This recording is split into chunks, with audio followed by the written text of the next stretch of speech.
A choice for all, freedom to plan and power to choose. অর্থাৎ পছন্দসই পরিবার পরিকল্পনা সবার অধিকার। দর্শক, বিশেষ এই স্লোগানটি দিয়ে শুরু করছি দীপ্ত টিভি আয়োজিত বিশেষ আলোচনা অনুষ্ঠান বিশ্ব গর্ভনিরোধ দিবস 2024। সাথে আছি আমি ডাক্তার অর্থি জুখরিফ এবং আমার সাথে আছেন দুইজন বিশেষ অতিথি। আজ আমরা কথা বলবো বাংলাদেশে পরিবার পরিকল্পনা পদ্ধতির সর্বজনীন ব্যবহার এবং করণীয় নিয়ে। এবং এই বিষয়টি নিয়ে আলোচনার জন্য আজ আমাদের মাঝে স্টুডিওতে উপস্থিত আছেন তসলিম উদ্দিন খান, যিনি ব্যবস্থাপনা পরিচালক এবং সিইও এসএমসি, এবং আমাদের সাথে আরও উপস্থিত আছেন জনস্বাস্থ্য বিশেষজ্ঞ ডাক্তার আবু জামিল ফয়সাল। স্যার, দুজনকে স্বাগত আমাদের আজকের আয়োজনে। ধন্যবাদ। 2007 সাল থেকে প্রতি বছর নানা আয়োজন এবং কর্মসূচির মাঝে দেশ এবং বিশ্বব্যাপী আমরা এই আজকের দিনটিতে অর্থাৎ 26 সেপ্টেম্বর বিশ্ব গর্ভনিরোধ দিবস পালন করে থাকছি। তো বাংলাদেশের চলমান পরিবার পরিকল্পনা কর্মসূচির প্রেক্ষাপটে এই যে বর্তমানে আমরা বললাম যে আজকের এই থিমটি বা প্রতিপাদ্য বিষয়টি, এটি আসলে কতটুকু প্রাসঙ্গিক বলে আপনি মনে করছেন? এটা ধন্যবাদ এই প্রশ্নটার জন্য। এটা সাংঘাতিকভাবে প্রাসঙ্গিক, কেননা আমাদের দেশের যে পরিবার পরিকল্পনার যে কার্যক্রম ছিল, এটা গত 3-4 বছর থেকে নিচের দিকে নামতে নামতে এখন খুবই খারাপ অবস্থায় আছে। আমরা খুব ভালো অবস্থায় ছিলাম আজকের থেকে 5-10 বছর আগে, যখন নাকি টিএফআর কমতে ছিল, টোটাল ফার্টিলিটি রেট কমের দিকে ছিল। এই হালে গত 2 বছরে এটা টিএফআর রেটটা বেড়ে গেছে। মানে হচ্ছে কি, যে মানুষ আর জন্ম নিয়ন্ত্রণের পদ্ধতি পাচ্ছে না বিধায় তারা অনাকাঙ্ক্ষিত গর্ভধারণ করতেছে, এবং অনাকাঙ্ক্ষিত গর্ভধারণ হলে পরেই তারপরে তো অনেক কিছু হতে পারে, এবং এই গর্ভধারণটাকে যে সে যদি না রাখে গর্ভপাতের দিকে যায়, এবং আমাদের দেশে গর্ভপাতের থেকে মাতৃমৃত্যুর হার অনেক অনেক বেড়ে গেছে। আচ্ছা আচ্ছা। তো মানে আমাদের জন্য এই দিবসটা পালন তো মানে আমি তো মনে করি যে কিছুদিন পরপরই পালন করা উচিত, কেননা আমাদেরকে সেই আগের অবস্থায় ফেরত যেতে হলে মানুষকে বুঝাইতে হবে যে আপনি যদি মানুষ কিন্তু গর্ভধারণ মানে গর্ভবতী হতে চায় না, তো সেইখানে যদি আমি যদি কন্ট্রাসেপটিভগুলো যদি ঠিক মতে না দিতে পারি, তার সম্পর্কে যদি মানুষকে না বুঝাতে পারি, এবং এটার ব্যবহারটা সম্পর্কে যদি না বলতে পারি, তাহলে তো আমাদের এই গর্ভধারণের হারটা তো থাকতেই থাকবে। তো সেই জন্য এই দিবসটা খুবই তাৎপর্যপূর্ণ, যেখানে নাকি কন্ট্রাসেপটিভ নিয়ে খালি ব্যবহারের কথা না, কন্ট্রাসেপটিভ নিয়ে কিন্তু অনেক স্টিগমা আছে। অনেক স্টিগমা আছে যে একদম বিয়ের পরপরই গর্ভধারণের এইসব মানে জন্ম নিরোধের পদ্ধতি এইগুলো ব্যবহার করা যাবে না। এটা তো ঠিক না। তাকে যদি ঠিকমতো বোঝানো হয় তাহলে সে একটা পদ্ধতি ব্যবহার করবে এবং তারপরে কিছুদিন পরে হয়তো সন্তান নেবে। তো এই স্টিগমাটা দূর করা তো আমাদের প্রয়োজন, ভুল ধারণাটা দূর করা আমাদের প্রয়োজন। তৃতীয়ত হইল যে এই জন্ম নিয়ন্ত্রণ পদ্ধতির মধ্যে একটা পদ্ধতি আছে যেটা নাকি আমাদেরকে এই যে সংক্রমণ থেকে প্রতিরোধ করে, মানে যৌনবাহিত সংক্রমণ থেকে, সেক্সুয়ালি ট্রান্সমিটেড ইনফেকশন। দেখেন আমাদের দেশে এই সংক্রমণের হারটাও ঠিক মতে আমরা জানি না, কারণ এটাকে গোপন রাখে লোকজন, এবং পরে এক পর্যায়ে গিয়ে যখন নাকি খুব বেড়ে যায় তখন এটা ডাক্তারের কাছে দৌড়াদৌড়ি শুরু হয়। এইটাকে প্রতিরোধ করতে হইলেই আমাদের কিন্তু এই জন্ম নিয়ন্ত্রণের পদ্ধতিগুলোর মধ্যে আমাদের কন্ডমটা ব্যবহার করা উচিত। খুবই গুরুত্বপূর্ণ, খুবই গুরুত্বপূর্ণ। তো মানে কত দিক থেকে যে এটা গুরুত্বপূর্ণ, এবং এটা মানুষের অধিকার। একদমই। তো সেই আজকের এই যে প্রতিপাদ্য বিষয়, এটা তো মানে আমাদের দেশের এখনকার পরিপ্রেক্ষিতে, এখনকার অবস্থার পরিপ্রেক্ষিতে খুবই তাৎপর্যপূর্ণ। নিশ্চয়ই খুবই গুরুত্বপূর্ণ এবং চমৎকারভাবে বুঝিয়ে বলেছেন। একটু স্যারের কাছে যেতে চাই। স্যার, বাংলাদেশের পরিবার পরিকল্পনা পদ্ধতি ব্যবহারের হার এবং মোট প্রজনন হারের মাঝে একটি ইতিবাচক সম্পর্ক রয়েছে। তো জাতীয় এবং বৈশ্বিক জনস্বাস্থ্যের প্রেক্ষাপটে এই যে আমরা যে বিষয় দুটোর কথা বলছি, পরিবার পরিকল্পনা পদ্ধতি ব্যবহারের হার এবং মোট প্রজনন হারকে আপনি কিভাবে মূল্যায়ন করছেন? দেখেন, মোট প্রজনন হার এবং পরিবার পরিকল্পনার পদ্ধতি ব্যবহারের মধ্যে একটা কোরিলেশন আছে। এটাকে বলে যে আপনার ডিটারমিনেন্টস অফ ফার্টিলিটি। একটা ফার্টিলিটির অনেকগুলো ডিটারমিনেন্টস আছে। একটা হলো পরিবার পরিকল্পনা পদ্ধতি ব্যবহার, আরেকটা হলো এইজ অ্যাট ম্যারেজ, আরেকটা কোয়েটাল ফ্রিকোয়েন্সি। আমি ওই কমপ্লেক্স ইস্যুতে যাব না। সাদামাটাভাবে বললে যে পরিবার পরিকল্পনা পদ্ধতি এবং ফার্টিলিটির সাথে একটা রিলেশনশিপ আছে। এখন বাংলাদেশে যদি আপনি দেখেন স্বাধীনতা উত্তর বাংলাদেশে কন্ট্রাসেপটিভ প্রিভিলেন্স রেট ছিল 7-7.5 এরকম। এইটা গেল কন্ট্রাসেপটিভ প্রিভিলেন্স রেট। ওই সময় টিএফআর কিন্তু ছিল 6.5, অর্থাৎ একটা দম্পতির গড়ে 6.5টা বাচ্চা হওয়ার সম্ভাবনা ছিল। সেইটাই কিন্তু কমে এখন পরিবার পরিকল্পনা পদ্ধতি ব্যবহার বেড়ে দাঁড়িয়েছে 64%। আর ওই যে টিএফআর টোটাল ফার্টিলিটি রেট সেটা কিন্তু কমে এখন দাঁড়িয়েছে 2.3। আমি Bangladesh demographic and health service সব থেকে অথেন্টিক একটা ডেটা সোর্স, সেখান থেকে আমি বলছি। তো সবসময় একটা কোরিলেশন আছে। সমস্যা হলো এই বেশ কিছু কাল ধরে, যেটা ফয়সাল ভাই কিন্তু বলেছেন, বেশ কিছু কাল ধরে পরিবার পরিকল্পনা পদ্ধতি ব্যবহার অনেকটা প্ল্যাটুইং হয়ে গেছে, অর্থাৎ একটা স্থির হয়ে গেছে, ইমপ্রুভমেন্ট খুব একটা হচ্ছে না। আবার সেইটার সাথে টিএফআর যেহেতু লিঙ্কড, আমরা বললাম টিএফআরও কিন্তু 2.3 এর নিচে আর নামছে না, বা কেউ বলে একটু নেমেছে আবার উপরে, যেটা ফয়সাল ভাই একটু আগে বললেন। এইরকম একটা সিচুয়েশনে আছে। আমাদের এর থেকে একটু নামালেই আমরা রিপ্লেসমেন্ট লেভেল অফ ফার্টিলিটি করতে পারবো, সেটা কিন্তু এখনও করতে পারি নাই। তো সেইটা কিন্তু একটা আছে। এটার সাথে আরেকটা খবর হলো যে 10 জনের মতো দম্পতি আছে, সেই 10 জন দম্পতি পরিবার পরিকল্পনা পদ্ধতি গ্রহণ করতে চায়, কিন্তু কোনো না কোনো কারণে করতে পারে না। কি কারণ? হয়তো ফিনান্সিয়াল কারণে করতে পারে না, কি কারণ? অ্যাক্সেসিবিলিটি নাই পরিবার পরিকল্পনা পদ্ধতির, সেটা একটা হতে পারে। নলেজটা তার অত ক্লিয়ার নাই, সেটা হতে পারে। যে কারণেই হোক, ওই 10 জন দম্পতি তারা সন্তান চায় না, কিন্তু পরিবার পরিকল্পনা পদ্ধতি গ্রহণ করছে না। ওটাকেও যদি আমরা এই হিসাবের মধ্যে নিয়ে আসতে পারতাম, তাই না ফয়সাল ভাই? পরিবার পরিকল্পনা পদ্ধতি ব্যবহারকারী বানাতে পারতাম, তাহলে কিন্তু রিপ্লেসমেন্ট লেভেল অফ ফার্টিলিটি আমাদের হয়ে যেত। নিশ্চয়ই। এবং এটি কিন্তু খুব গুরুত্বপূর্ণ আমাদের প্রত্যেকের জন্য কনসার্ন হওয়া, যে এই যে ব্যক্তি যে 10% কেস আমরা বলছি, এদেরকে আসলে আমরা প্রপার এডুকেশন কিভাবে দিতে পারি, বা ওই পর্যন্ত আমাদের এই ইকুইপমেন্টগুলো কিভাবে পৌঁছাতে পারি, এটা নিয়ে হয়তো আমরা আলোচনা করবো। স্যার, আপনার সাথে একটু স্যারের কাছে যেতে চাই। বাংলাদেশে পরিবার পরিকল্পনা ব্যবহার যে করছে, বা ব্যবহার পদ্ধতি যে সহজলভ্যতা এবং নিরাপত্তা, এই বিষয়গুলোকে স্যার আপনি কিভাবে মূল্যায়ন করছেন? এই বিষয়ে মূল্যায়নের থেকে এখনকার চিত্রটা বলি।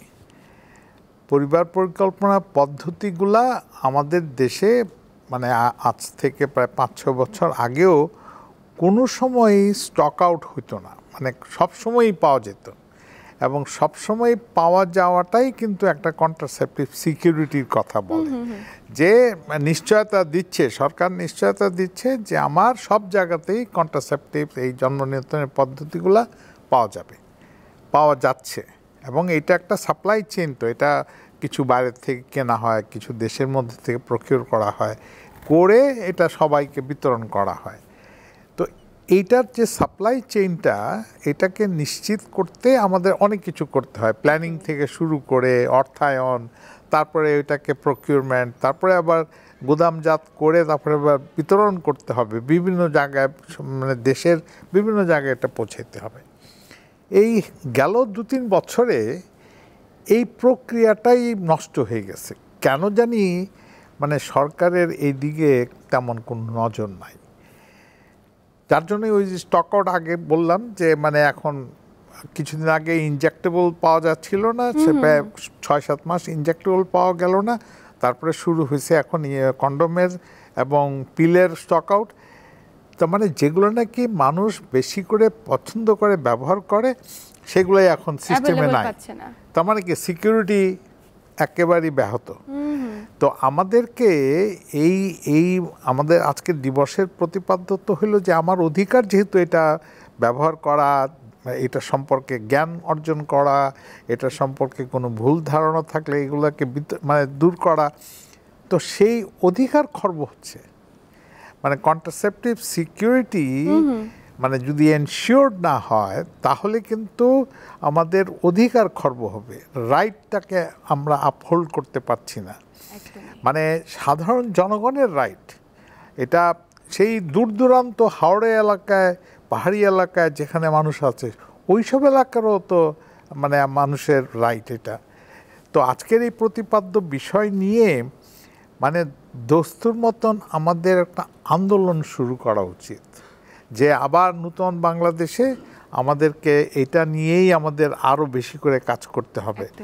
এই কন্ট্রাসেপটিভ ব্যবহারের এইখানে একটা আমাদের দেশের একটা স্টিগমা হলো যে অ্যাডোলেসেন্টদেরকে যারা বিবাহিত না তাদেরকে কোনো রকম কথা বলা যাবে না, এই সম্পর্কে কোনো আলোচনা করা যাবে না।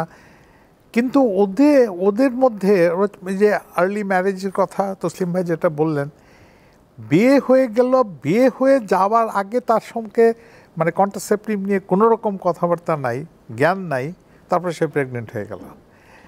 তো মানে আমাদেরকে সব দিক বিবেচনা করেই এখন এই কন্ট্রাসেপটিভ সিকিউরিটি এনশিওর করতে, and that would uphold the right, the human right. So আমাদের উচিত হবে এটা নিয়ে আরও আলোচনা করা, মানুষকে বোঝানো, কথা বলা, খালি শুধু টেলিভিশনে না, যত রকমভাবে পারা যায় মানুষের কাছে পৌঁছানো, এই বার্তাটা পৌঁছানো। নিশ্চয়ই সামাজিক প্রেক্ষাপট এবং সবকিছু বিবেচনায় এখানে আমাদের প্রত্যেকটা ইন্ডিভিজুয়াল ব্যক্তিকে আসলে এগিয়ে আসার জন্য। অবশ্যই অবশ্যই নিশ্চয়ই স্যার, প্রত্যেকটা গর্ভধারণই হোক পরিকল্পিত, নিরাপদ এবং আনন্দের। জনস্বাস্থ্য কর্মসূচিতে এটি কিন্তু বহুল প্রচলিত একটি স্লোগান, আমরা প্রত্যেকে জানি সেটি। তো আপনি তো একজন জনস্বাস্থ্য বিশেষজ্ঞ হিসেবে পরিবার পরিকল্পনা পদ্ধতির সহজলভ্যতা নিশ্চিতকরণে এই যে স্লোগানটির কথা বললাম, এটির আসলে গুরুত্ব এবং তাৎপর্য কতটুকু বলে আপনি মনে করেন? আপনি এমন একটা ক্রিটিক্যাল প্রশ্ন করেছেন, এটা অত্যন্ত ইন্টারেস্টিং, আমি সেদিকে যাব। তার আগে একটা জিনিস করতে কিন্তু আমরা ভুলে গেছি আজকে। এই যে আজকে এই ওয়ার্ল্ড কন্ট্রাসেপশন ডে, এই ডেতে আমি অগণিত বাংলাদেশের যারা পরিবার পরিকল্পনা পদ্ধতি ব্যবহার করে, সেটা এসএমসির হোক অথবা সরকারি ভাবে যেসব কন্ট্রাসেপশন আছে সেগুলো ব্যবহার করে, আমি সবাইকে অভিনন্দন জানাই যে তারাই প্রোগ্রামটাকে আসলে সাফল্যের দ্বার প্রান্তে নিয়ে এসেছেন। বাংলাদেশের আমাদের কিন্তু একেবারে যে একটা ফ্রাস্ট্রেটিং চিত্র সেটা না, বাংলাদেশ অভূতপূর্ব সাফল্য অর্জন করেছে পরিবার পরিকল্পনার ক্ষেত্রে। আমি একটা কথা প্রায় বলি, বাংলাদেশের যখন আমরা স্বাধীনতা লাভ করেছি 1971-এ, তখন কিন্তু আমাদের থেকে পপুলেশন পাকিস্তানের কম ছিল। এখন কিন্তু পাকিস্তানের পপুলেশন আমাদের থেকে অনেক অনেক বেশি। এটা কিন্তু হয়েছে আমাদের পরিবার পরিকল্পনা কর্মসূচির সাফল্য আমাদের আছে, প্রাইভেট সেক্টরে এনগেজমেন্ট আছে। কিন্তু ফয়সাল ভাই সারা জীবনের এখানে তার দিয়েছেন, শ্রম দিয়েছেন, লাইফের করছেন এই পরিবার পরিকল্পনা কর্মসূচির। উনি হয়তো একটু বেশি মনটা খারাপ হয়ে গেছে পরিবার পরিকল্পনা কর্মসূচির এই অবস্থাটা দেখে। আমরা চাই আরও বেশি ভাইব্রেন্ট থাকুক, আরও বেশি অ্যাক্টিভ থাকুক সেইটা। তো আপনি যে কথাটা বলেছেন, পরিবার পরিকল্পনা কর্মসূচি কিন্তু স্ট্যান্ড অ্যালোন না, এর সাথে অনেক কিছু জড়িত। পরিবার পরিকল্পনা কর্মসূচির সাথে শিশু মৃত্যু জড়িত। পরিবার পরিকল্পনা কর্মসূচি যদি বাস্তবায়ন হয় ভালোভাবে, সেখানে মাতৃমৃত্যু কমে যায়। আপনি দেখেন পরিবার পরিকল্পনার ক্ষেত্রে আমরা কেন বলি, এই যে ইয়াঙ্গার পপুলেশন, সেখানে কিন্তু মাতৃমৃত্যুর হার বেশি। যা টিনেজ যদি প্রেগনেন্সি হয় সেটা কিন্তু তার মধ্যে মাতৃমৃত্যুর হার বেশি। আবার যদি 35-এর পরেও যদি প্রেগনেন্ট হয় সেখানেও কিন্তু মাতৃমৃত্যুর হার বেশি। তো এটা কিভাবে প্রোটেক্ট করা সম্ভব? এটা পরিবার পরিকল্পনা পদ্ধতি যদি ঠিকমতো ব্যবহার করে ইউজাররা, সেখানে কিন্তু এটা করা সম্ভব, এবং তারা এটা ব্যবহার করলেই সেখানে মাতৃমৃত্যুর কমবে। দুইটা বাচ্চার মধ্যে যদি স্পেসিং দেয়, সেটা ওই স্পেসিং ঠিকমতো হলে সেখানে কিন্তু মাতৃমৃত্যু কমে যাবে। সেটাও কিন্তু পরিবার পরিকল্পনা কর্মসূচি সহায়তা করে। আপনি এইভাবে যদি চিন্তা করেন, প্রত্যেকটা ক্ষেত্রে প্রোগ্রামের বিভিন্নভাবে যদি আমরা গবেষণা করে দেখেছি, অ্যানালাইসিস করে দেখেছি যে এটার সাথে সরাসরি আমাদের মাতৃমৃত্যুর সাথে সম্পর্কিত। আরেকটা কথা বলি, এই যে কর্মসূচি, এই কর্মসূচির সাথে কিন্তু আমরা সবসময় অ্যান্টিনেটাল কেয়ারের কথা বলি। এই অ্যান্টিনেটাল কেয়ার বাংলাদেশে রিসেন্টলি কমে গেছে, রিসেন্ট ইয়ারে। আগে ছিল 47%, কমপক্ষে 4টা এএনসি সার্ভিস, সেটা কিন্তু এখন 40 অন হয়েছে। তো এই যে 40 অন হয়েছে এটা আমরা চাই না, আমরা চাই ইউনিভার্সাল হোক, প্রত্যেকটা প্রেগনেন্ট উম্যানকে আমরা 4টা এএনসি সার্ভিস দিতে পারি, প্রত্যেকটা প্রেগনেন্ট উম্যানকে আমরা সেন্টারে নিয়ে ডেলিভারি দিতে পারি। আর এটার সাথে কিন্তু আমাদের পরিবার পরিকল্পনা কর্মসূচির সাথে জড়িত। তো আপনি এই সব দিকই বিবেচনা করলে দেখা যায় যে বাংলাদেশের মাতৃমৃত্যুর সাথে আপনি যে কথাটা বললেন বা মাদের স্বাস্থ্যের ক্ষেত্রে একদম পরিবার পরিকল্পনা কর্মসূচি সরাসরি ওতপ্রোতভাবে জড়িত, আমরা এটাকে অস্বীকার করার কোনো উপায় নেই। এক্স্যাক্ট।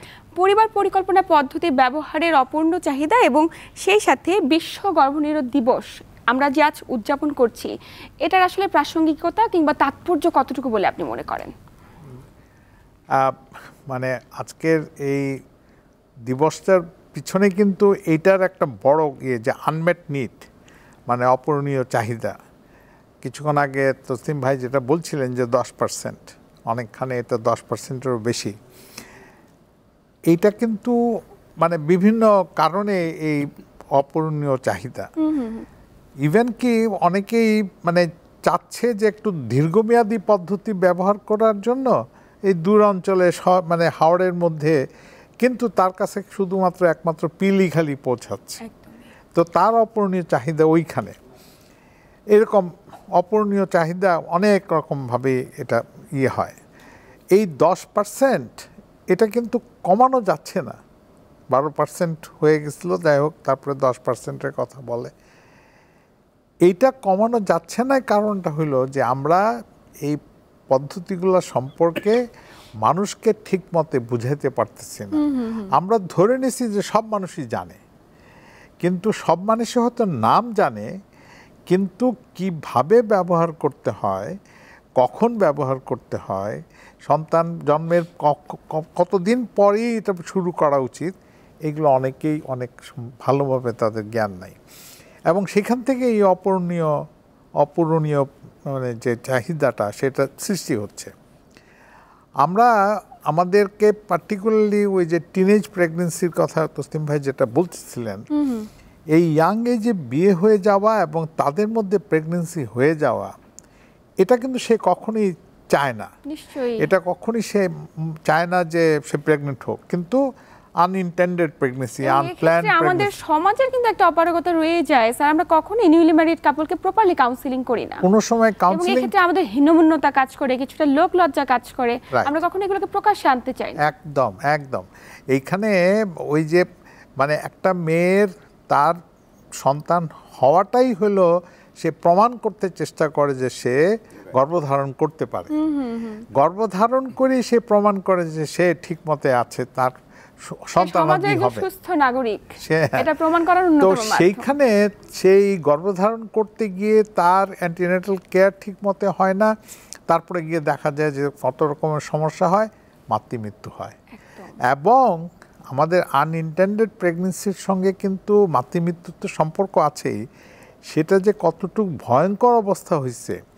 আমাদের 2016-তে এটা 6% ছিল, মাতৃমৃত্যু ছিল এই প্রেগনেন্সি, আনইনটেন্ডেড প্রেগনেন্সি থেকে অ্যাবর্শন থেকে। এটা এই 6% 2022-23-এ এসে বিবিএস মানে সরকারের তথ্য বলছে এটা 14% হয়ে গেছে।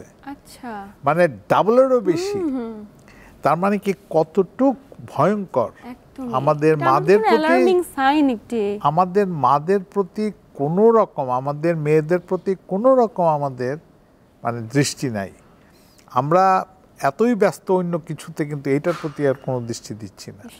তো আমাদেরকে তো এই আনমেট নিড পূরণ করতেই এই সব কিছু সামাজিক প্রেক্ষাপটের এইগুলো সব দিকে আমাদের দৃষ্টি দিতে হবে। এবং আমাদের সরকার এবং বেসরকারি সবাই মিলে এটা করতে হবে। এই বিষয়টির প্রেক্ষাপটে স্যারের কাছে যেতে চাই যে স্যার, বিডিএইচএস 2022-এর তথ্য এবং জরিপ বলছে যে পরিবার পরিকল্পনা কর্মসূচির সরবরাহ এবং বিতরণের ক্ষেত্রে সরকারের পাশাপাশি কিন্তু এসএমসি অনেক গুরুত্বপূর্ণ ভূমিকা পালন করেছে। আপনি তো একজন সিও এসএমসিতে রয়েছেন, তো আপনার কাছে জানা রয়েছে আসলে এক্ষেত্রে আপনাদের অবদান কতটুকু এবং আপনি বিষয়টিকে কিভাবে দেখছেন? দেখেন, এই কথা বলার আগে প্রথম আমি সরকারকে মানে স্বাধীনতা উত্তর যেসব সরকার ছিল সবাইকে ইনক্লুডিং কারেন্ট। সবাইকে আমি ধন্যবাদ জানাই, সবার প্রতি আমি কৃতজ্ঞ, কারণ তারা একটা এনভায়রনমেন্ট ক্রিয়েট করেছে যেখানে public sector private sector jointly কাজ করতে পারে।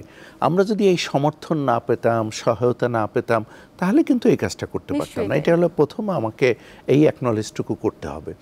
সেকেন্ড যে জিনিসটা হলো, এই রিসেন্টলি যেটা Bangladesh demographic and health survey তথ্য বের হয়েছে এবং ডিটেল রিপোর্ট আছে, সেখানে যেটা দেখেছি আমরা যে এই যে ফয়সাল ভাই একটু আগে বললেন পিল সব থেকে পপুলার মেথড, সেই পিলের কিন্তু 53% user social marketing brand use করে, কন্ডোমের 78% ব্র্যান্ড ইউজ করে, ইনজেক্টেবলের 50% ব্র্যান্ড ইউজ করে। তো স্বাভাবিক কারণে অন্য অন্য পদ্ধতিও আছে, সেখানেও এসএমসির আছে। তো এসএমসি যে টোটাল বাংলাদেশে 3 কোটি আমরা দম্পতি রয়েছে, আমরা এটাকে বলি, যেটা আমাদের প্রোগ্রামের ভাষায় সক্ষম দম্পতি, অর্থাৎ তারা ম্যারিড এবং তারা রিপ্রোডাক্টিভ লাইফে আছেন।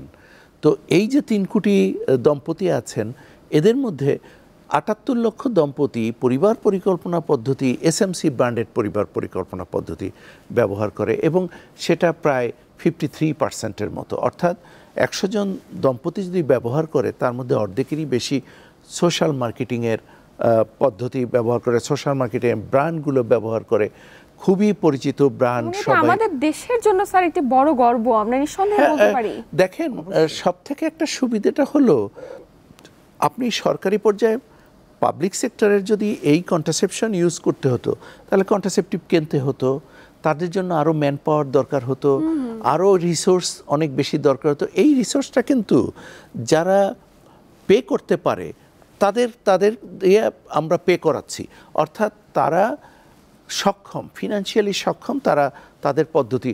এইটা যদি না করে সরকারি পর্যায়ে থাকতো, তাহলে আজকে যেটা খরচ হচ্ছে সরকারিভাবে, তার তো দ্বিগুণ খরচ হতো। এই যে একটা সহজভাবে, যেটা এইভাবেই তো রাষ্ট্রকে আমরা বিনির্মাণ করব। আমরা এমন একটা এনভায়রনমেন্ট চাই যেখানে প্রাইভেট সেক্টর এরকম গ্রো করবে, প্রাইভেট সেক্টর যেখানে রেসপন্সিবিলিটি নিতে পারবে সেখানে তারা রেসপন্সিবিলিটি নিবে, এবং যারা হার্ডকোর, যারা পুয়ার আছে অথবা যারা ভালনারেবল আছে, তাদেরকে সরকারি আরও বেশি সহায়তা দিবে, তারা যাতে কাজ করে। তাহলেই তো আমরা ইনক্লুসিভ হব। আমাদের তো ইনক্লুসিভ ডেভেলপমেন্ট দরকার, এবং সেখানে যে পে করতে পারে সে পে করবে, সার্ভিসটা পাওয়াটা সেটা।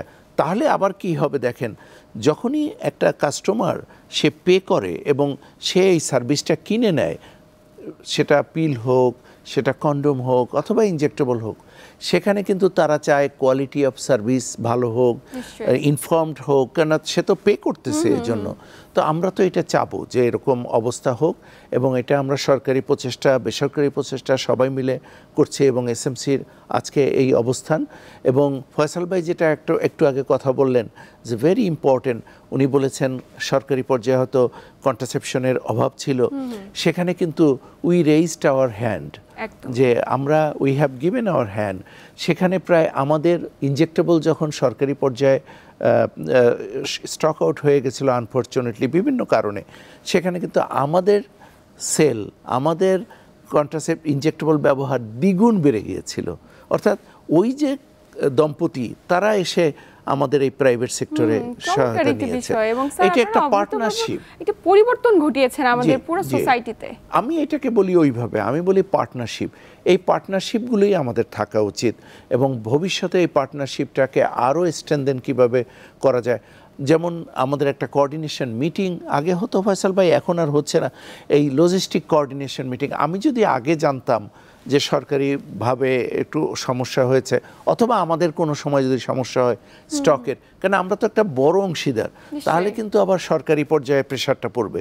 তো আমরা সম্মিলিতভাবে আলাপ আলোচনা করে সবসময় এ ব্যাপারে দিক নির্দেশনা যদি পাই, তাহলে সুবিধা হবে। নিশ্চয়ই স্যার, চমৎকার বলেছেন, এবং আমরা খুব গর্বের সাথে বলতে পারি যে আমাদের এই যে পরিবার পরিকল্পনা কর্মসূচির বাস্তবায়নের ক্ষেত্রে এসএমসি অত্যন্ত চমকপ্রদ একটি দিক নির্দেশনা আমাদের জন্য। একটু স্যার আপনার কাছে যেতে চাই, গবেষণা বলছে যে বিশ্বব্যাপী প্রায় 215 মিলিয়ন সক্ষম দম্পতি কোনো রকম পরিবার পরিকল্পনা কর্মসূচির মধ্যে নেই বা এই পদ্ধতি গ্রহণ করছে না, এবং যার ফলশ্রুতিতে দেখা যাচ্ছে অনাকাঙ্ক্ষিত গর্ভধারণ। বাংলাদেশও কিন্তু মানে অন্যথায় নয়। তো এই যে অনাকাঙ্ক্ষিত গর্ভধারণ হচ্ছে এত দম্পতির, এটি রোধে আসলে আমাদের করণীয় কি কি ধরনের পদক্ষেপ রয়েছে? এটা তো এই আলোচনাটা যে চলছে এখানে কয়েকবারই উচ্চারণ হয়েছে যে এখানে সব পক্ষের একটা মানে সম্মিলিত প্রচেষ্টা দরকার। এখানে সব পক্ষ বলতেই সরকারি বেসরকারি দুই পক্ষ, আবার সরকারের মধ্যে বিভিন্ন সংস্থা আছে যারা নাকি এইগুলা কেউ হয়তো এটা প্রকিউরমেন্ট করে, কেউ এটা বিভিন্ন জায়গায় পৌঁছায় দেয়, কেউ আবার সেইখান থেকে মাঠ পর্যায়ে মাঠকর্মীরা নিয়ে যায় এবং মানুষের দোরগোড়ায় পৌঁছায় দেয়। এই সব পক্ষেরই কিন্তু সম্মিলিত প্রচেষ্টা দরকার। এখন কোথাও যদি কোনো ঘাটতি হয় তাহলে যেমন তসলিম ভাই বলছিলেন যে আমরা কিন্তু মানে এই প্রাইভেট সেক্টর থেকে কিন্তু পাবলিক সেক্টরকে হেল্প করা যেতেই পারে।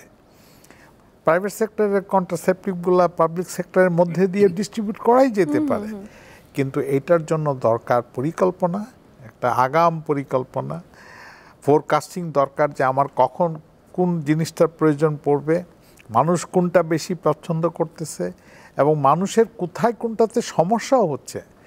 কেননা আমরা অনেক সময় মানুষের কথা শুনতে চাই না, মনে করি যে সব কিছু ঠিক আছে, কিন্তু মানুষের কথা শুনলে পরে আমাদেরই উপকার হবে, প্রোগ্রামের উপকার হবে। আজকে টিএফআর যে 2.16 হয়ে গেছে, এইটাকে তো কমাতে হলে ওই যে সর্বজনীন আমাদেরকে ইউনিভার্সালি এখন আমাদেরকে সবার কাছেই পৌঁছাইতে হবে। তা না হলে তো ওই যে ইউনিভার্সাল হেলথ কাভারেজ ইউএসসি 2030-এর মধ্যে তো অর্জন করাই সম্ভবপর হবে না। এবং ইউনিভার্সাল হেলথ কাভারেজের একটা অংশই হলো এই কন্ট্রাসেপটিভগুলা মানে পৌঁছানো, এই কন্ট্রাসেপটিভগুলা মানুষকে বোঝানো এবং মানুষকে এইটা নিয়ে কাজ করা এবং মানুষের সঙ্গে কাজ করা। তো আমাদেরকে এই বিষয়ে আমি যেটা আগেও বলছিলাম যে আমাদেরকে খুব একটা দ্রুততম ইয়েতে আমাদের নতুন বাংলাদেশে আমাদের সুন্দর একটা পরিকল্পনা করে আগায় যেতে হবে। নিশ্চয়ই তাই, চমৎকার বলেছেন স্যার। আপনি কি যোগ করতে চান? আমি অত্যন্ত আশাবাদী। বাংলাদেশে যে অবস্থাটা হয়েছে, শোনেন, ইস্যুটা হলো আমাদের অর্থনৈতিক উন্নয়ন হচ্ছে, আমাদের পার ক্যাপিটা ইনকাম বেড়ে যাচ্ছে, আমাদের 6 to 7% গ্রোথ হচ্ছে ইকোনমিক্যালি। তো এর সাথে সাথে হচ্ছে কি মানুষের বাইং ক্যাপাসিটি বেড়ে যাচ্ছে, মানুষ আর ফ্রি সার্ভিসটা অত আগের মতো নিতে চাচ্ছে না, ক্রমান্বয়ে এই জন্য দেখেন একটা ট্রানজিশন হচ্ছে। এই ট্রানজিশনটা ভালোভাবে হোক সেটা একটা দিক। সরকারি প্রচেষ্টা আজ থেকে 20 বছর আগে যেটা দরকার ছিল সেটা কিন্তু এখন নাও লাগতে পারে, কিন্তু অন্যভাবে লাগতে পারে। সরকারের বেশি, আমি ব্যক্তিগতভাবে মনে করি সরকারের প্রচেষ্টা হওয়া উচিত। এই যে ফয়সাল ভাই একটু আগে বললেন হাওর এলাকা, হার্ড টু রিচ এলাকা, যেখানে হতদরিদ্র যারা আছেন তাদের জন্য, তাদেরকে খুঁজে বের করে আরও রিসোর্স ওখানে দিয়ে কিভাবে তাদেরকে এই সিস্টেমের মধ্যে আনা যায়, তাদের ব্যবহারের মধ্যে আনা যায়। এটা শুধু না, এটা প্রেগনেন্সি কেয়ারের কথা বলেন, এখনও কিন্তু প্রায় 12% প্রেগনেন্ট মা কোনো রকমের সেবা পায় না। তো তারা কারা? তারা ওই দরিদ্র জনগোষ্ঠীর একদম প্রান্তিক পর্যায়ে আছে। সরকারি প্রচেষ্টাগুলো ওখানে বেশি কনসেন্ট্রেশন করুক, যারা ওয়েল অফ তারা পে করুক, তারা সার্ভিসটা এখান থেকে পাক। এইরকম যেটা ফয়সাল ভাই বলতেছে ওয়েল প্ল্যান্ড। বিশেষ করে আমরা এখন নতুনভাবে স্বপ্ন দেখা শুরু করেছি। আমাদের দেশের প্রতিটি নাগরিক এখন নতুনভাবে স্বপ্ন দেখে, নতুন পরিবর্তন হয়েছে। সেখানে কিন্তু আমাদের আরও বেশি ডিমান্ড, আরও বেশি আমরা চাই, আমরা পরিবর্তন চাই, পজিটিভ পরিবর্তন চাই। এবং এই পজিটিভ পরিবর্তনটা কিন্তু সরকারি একার পক্ষে না, সরকারি বেসরকারি এনজিও সবাই মিলে আমরা দেশটাকে একটা ডিফারেন্ট লেভেলে যদি আমরা নিতে চাই, তাহলে এই সেগমেন্টগুলো কিন্তু আমাদের চিন্তার মধ্যে আনতে হবে, ভাবনার মধ্যে আনতে হবে। নিশ্চয়ই তাই। স্যার, আজকে যে আমরা আলোচনা করছি বিশ্ব গর্ভনিরোধ দিবস 2024 উপলক্ষে, এই যে আলোচনার প্রায় শেষ প্রান্তে চলে এসেছি, আপনি নতুন করে আর কি সংযোজন করতে চান? একটা জিনিস যেটা নাকি আমাদের আলোচনার মধ্যে আমরা খুব বেশি মানে তুলে আনতে পারি নাই, সেটা হলো এই গর্ভনিরোধ ব্যবহারের যে সেবাটা, এই সেবার কিন্তু গুণগত মানের দিকে আমাদেরকে লক্ষ্য রাখতে হবে। এই মানটা যদি ভালো না হয় তাহলে আপনি বিনা পয়সা দিলেও লোকজন এটাকে ব্যবহার করবে না। কেন মানুষ মানে কিনে ব্যবহার করতে চায়? কেননা তারা মনে করে যে ওই কিনতে গেলে পরে আমি অনেক কিছুই শুনতে পাবো, আমাকে কিছু কাউন্সেলিং ইনফরমেশন দিবে, আমাকে ইনফরমেশন দিলে পরে আমি সেই অনুযায়ী চলতে পারবো। তো সেই জন্য গুণগত মানের দিকে আমাদেরকে অবশ্যই খেয়াল রাখতে হবে। সেটা সব লেভেলেই, একদম মাঠ পর্যায়ের থেকে শুরু করে উপরের দিকে ডাক্তার, নার্স, প্যারামেডিকরা যখন নাকি তারা এই সেবাটা দেয়, তখন দেখতে হবে যে মানুষের কোনো প্রশ্ন আছে কিনা, সেই প্রশ্নের উত্তরটা দিয়ে তারপরে সেবাটা দেওয়া উচিত। কিন্তু আমরা সবসময়ই তো ওই যে এত সময় কম থাকে, আমাদের প্রশ্নের উত্তর দেওয়ার সময় থাকে না, কিন্তু সেটা কিন্তু সেবার মানের গুণগত দিকের একটা অংশ। তার মানে প্রপার কাউন্সেলিং করাটা সক্ষম দম্পতির জন্য অনেক গুরুত্বপূর্ণ। 100বার। স্যার আপনি কি বলতে চান? সবশেষে আমি বলতে চাই, ফয়সাল ভাই অত্যন্ত ভালোভাবে কিন্তু শেষটা কনক্লুশন টেনেছেন যে আমরা যে সেবাটা দিই, সেবাটার গুণগত মান, আমি মনে করি এই যে গুণগত মানের সাথে আরেকটা বিষয় যদি আমরা অ্যাড করতে পারি, অর্থাৎ ওই যে একটু আগে বিভিন্ন ডিসকাশনে কিন্তু আমাদের এসেছে যে 10%-এর মতো দম্পতি তারা পরিবার পরিকল্পনা পদ্ধতি ব্যবহার করতে চায় কিন্তু পারছে না। এদেরকে যদি আমরা পরিবার পরিকল্পনা কর্মসূচির আওতায় আনতে পারি এবং সেবার গুণগত মান বজায় রাখতে পারি, তাহলে সবাই সন্তুষ্ট থাকবে। নতুন যারা দম্পতি তারা অ্যাড হবে 10%, এবং তাহলে আমাদের যে কাঙ্ক্ষিত পরিবার পরিকল্পনার যে লক্ষ্য, আমাদের TFR রিপ্লেসমেন্ট লেভেল বলি, সেখানে কিন্তু আমরা সহসাই চলে যেতে পারবো। তো আমার বিশ্বাস যে সরকারি প্রচেষ্টাও অব্যাহত থাকবে। আমরা যারা প্রাইভেট আছি, সোশ্যাল মার্কেটিংয়ের কোম্পানি সহ অন্যরা, তারাও এই প্রচেষ্টা অব্যাহত রাখবে। আমরা আগামীতে একটা সুন্দর ভবিষ্যৎ চাই, আর যেখানে রিপ্লেসমেন্ট লেভেল অফ ফার্টিলিটি চাই। একদমই তাই, চমৎকার বলেছেন স্যার। আমরা আলোচনার একদম শেষ প্রান্তে, আপনাদের দুজনকে আন্তরিক ধন্যবাদ। প্রিয় দর্শক, পরিবার পরিকল্পনা পদ্ধতি গ্রহণ প্রত্যেক সক্ষম দম্পতির একটি নৈতিক অধিকার। আসুন আমরা একটু সচেতন হয়ে অনাকাঙ্ক্ষিত গর্ভধারণ রোধ করি। এতক্ষণ সাথী থেকে আমাদের আয়োজন দেখার জন্য সবাইকে আন্তরিক ধন্যবাদ জানিয়ে আমি ডাক্তার অর্থে আজ এখানেই বিদায় নিচ্ছি। সবাই ভালো থাকুন, সুস্থ থাকুন এবং দীপ্ত টিভির সাথেই থাকুন।